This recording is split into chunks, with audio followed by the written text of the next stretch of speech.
ನಾನಿವತ್ತು ಎಳನೀರಿಂದ ಮಾಡಿದಂತಹ ರೆಸಿಪಿಯನ್ನು ನಿಮಗೆ ತೋರಿಸ್ಕೊಡ್ತೀನಿ. ಇದಕ್ಕೆ ಬೇಕಾದಂಥ ಇಂಗ್ರೀಡಿಯೆಂಟ್ಸ್ ಏನಂದರೆ 2 ಪ್ಯಾಕೆಟ್ ಚೈನಾಗ್ರಾಸ್ ತೊಗೊಳ್ಳಿ, 3/4 ಲೀಟರ್ನಷ್ಟು ಕೊಕೊನಟ್ ವಾಟರ್ ತೊಗೊಳ್ಳಿ, ಮತ್ತು ಸ್ವಲ್ಪ ಕೊಕೊನಟ್ ಪಲ್ಪ್ ತೊಗೊಳ್ಳಿ, 1/2 ಟೀನಷ್ಟು ಮಿಲ್ಕ್ ಮೇಡ್, 1 ಕಪ್ನಷ್ಟು ಸಕ್ಕರೆ. ಇಲ್ಲಿ ನಾನು ಹಾಲು ತೋರಿಸಿದ್ದೀನಿ, ಬಟ್ ಹಾಲು ಬೇಡ.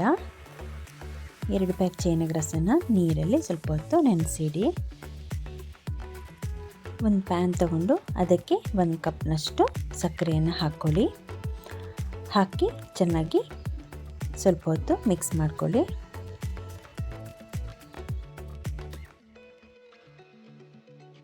ನಾವು ನೆನೆಸಿಟ್ಟಂಥ ಚೈನಾಗ್ರಾಸನ್ನು ಒಂದು ಸ್ಟೈನರ್ ಮೇಲೆ ಹಾಕಿ ಆ ಚೈನಾಗ್ರಾಸನ್ನು ಈ ಕುದೀತಾ ಇರುವಂತಹ ಕೊಕೊನಟ್ ವಾಟರ್ಗೆ ಹಾಕಿ ಸ್ವಲ್ಪ ಕೈ ಆಡಿಸ್ಕೊಳ್ಳಿ. ಇದು ಚೆನ್ನಾಗಿ ಮೆಲ್ಟ್ ಆಗುವವರೆಗೂ ಕೈ ಆಡಿಸ್ಕೊಳ್ಳಿ. ಸ್ವಲ್ಪ ಹೊತ್ತು ಇದನ್ನು ಬಾಯ್ಲ್ ಆಗಲಿಕ್ಕೆ ಬಿಡಿ.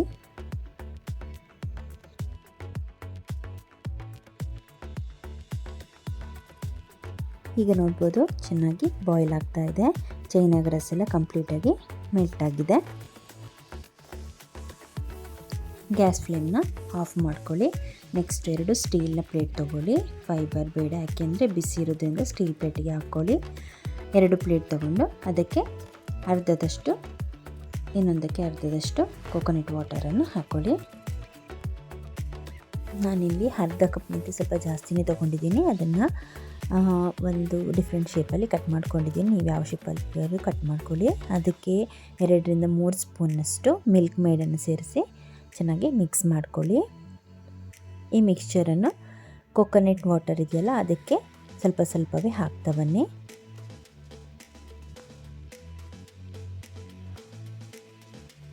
ಕಂಪ್ಲೀಟಾಗಿ ತಣ್ಣಗಾದ ಮೇಲೆ ಫ್ರಿಜ್ಜಲ್ಲಿ 2ರಿಂದ 3 ಗಂಟೆ ತನಕ ಇಡಿ.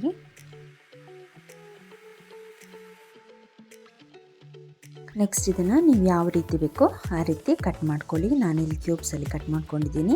ನಿಮಗೆ ಯಾವ ಶೇಪಲ್ಲಿ ಬೇಕಾದರೂ ಇದನ್ನು ಕಟ್ ಮಾಡ್ಕೊಳ್ಳಿ. ಸರ್ವಿಂಗ್ ಪ್ಲೇಟ್ಗೆ ಹಾಕ್ಕೊಂಡ್ರೆ ಇದು ರೆಡಿಯಾಗಿದೆ. ನಾನು ನಿಮಗೆ ಇನ್ನೊಂದು ರೆಸಿಪಿಯನ್ನು ಹೇಳ್ಕೊಡ್ತೀನಿ. ಇದಕ್ಕೆ ಕೊಕೊನಟ್ ಪಲ್ಪನ್ನೆಲ್ಲ ಹಾಕ್ಕೊಳ್ಳಿ. ಸ್ವಲ್ಪ ಜಾಸ್ತಿನೇ ಪಲ್ಪ್ ಹಾಕ್ಕೊಳ್ಳಿ. ಇದಕ್ಕೆ 4ರಿಂದ 5 ಟೇಬಲ್ ಸ್ಪೂನಷ್ಟು ಕಂಡೆನ್ಸ್ ಮಿಲ್ಕ್ ಹಾಕ್ಕೊಳ್ಳಿ.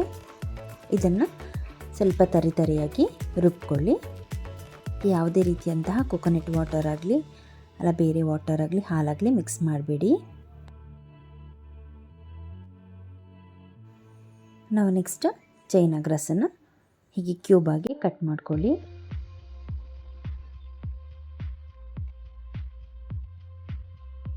ಹೀಗೆಲ್ಲ ಕಟ್ ಮಾಡಿದ ಮೇಲೆ ಈ ಕ್ಯೂಬ್ಸನ್ನು ತಗೊಂಡು ನಾವು ರೆಡಿ ಮಾಡಿಟ್ಕೊಂಡಂತಹ ಕೊಕೊನಟ್ ಪಲ್ಪ್ಗೆ ಹಾಕಿ ಮಿಕ್ಸ್ ಮಾಡಿ. ಇದು ತುಂಬ ಟೇಸ್ಟಿಯಾಗಿದೆ ತಿನ್ನಲಿಕ್ಕೆ. ಇದನ್ನು ಅಟ್ಲೀಸ್ಟ್ 2-3 ಅವರ್ ಆದರೂ ಫ್ರಿಜ್ಜಲ್ಲಿಟ್ಟು ನೆಕ್ಸ್ಟ್ ಇದನ್ನು ಸರ್ವ್ ಮಾಡ್ಕೊಳ್ಳಿ.